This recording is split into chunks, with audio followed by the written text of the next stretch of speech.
সূরা আন-নাজিয়াত। বিসমিল্লাহির রহমানির রহিম।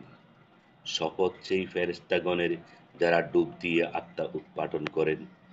শপথ তাদের যারা আত্মার বাঁধন খুলে দেয় মৃদুভাবে। শপথ তাদের যারা সন্তরণ করে দ্রুত গতিতে। শপথ তাদের যারা দ্রুত গতিতে অগ্রসর হয় এবং শপথ তাদের যারা সকল কর্ম নির্বাহ করে কিয়ামতের অবশ্যই হবে। যেদিন প্রকম্পিত করবে প্রকম্পিতকারী, অতঃপর পশ্চাতে আসবে পশ্চাৎগামী, সেদিন অনেক হৃদয় ভীত বিহ্বল হবে। তাদের দৃষ্টি নত হবে, তারা বলে, আমরা কি উল্টো পায়ে প্রত্যাবর্তিত হবই?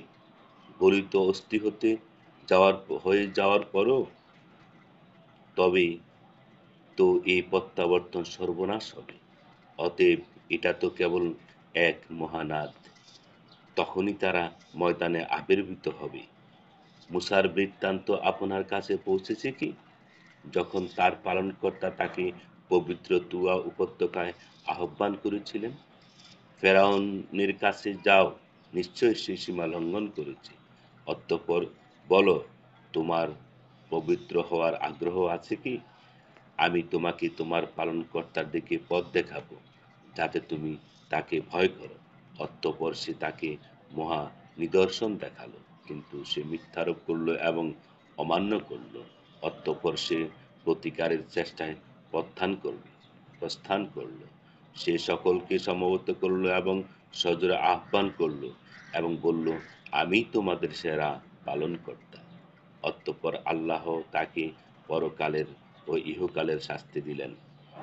যে ভয় করে তার জন্য অবশ্যই এতে শিক্ষা রয়েছে। তোমাদের সৃষ্টি অধিক কঠিন না তোমাদের সৃষ্টি অধিক কঠিন না আকাশের, যা তিনি নির্মাণ করেছেন।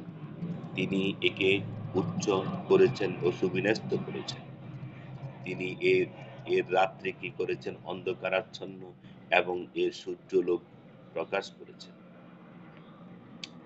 পৃথিবীকে এর পরে বিস্তৃত করেছেন।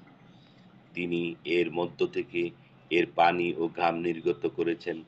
পর্বতকে তিনি দৃঢ়ভাবে প্রতিষ্ঠিত করেছেন তোমাদের ও তোমাদের চতুষ্পদ জন্তুদের উপকারার্থে। অতএব যখন অতঃপর যখন মহাসংকট এসে যাবে, অর্থাৎ যেদিন মানুষ তার কৃতকর্মের স্মরণ করবে এবং দর্শকের জন্যে জাহান্নাম প্রকাশ করা হবে, তখন যে ব্যক্তি সীমালঙ্ঘন করেছে এবং পার্থিব জীবনকে অগ্রাধিকার দিয়েছে, তার ঠিকানা হবে জাহান্নাম। পক্ষান্তরে যে ব্যক্তি তার পালনকর্তার সামনে দণ্ডায়মান হওয়াকে ভয় করেছে এবং খেয়ালখুশির দিকে নিজেকে নিবৃত রেখেছেন, তার ঠিকানা হবে জান্নাত। তারা আপনাকে জিজ্ঞাসা করে, কিয়ামত কখন হবে? এর বর্ণনার সাথে আপনার সম্পর্ক কি?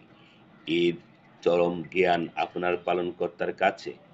যে একে ভয় করে, আপনি তো কেবল তাকেই সতর্ক করবেন।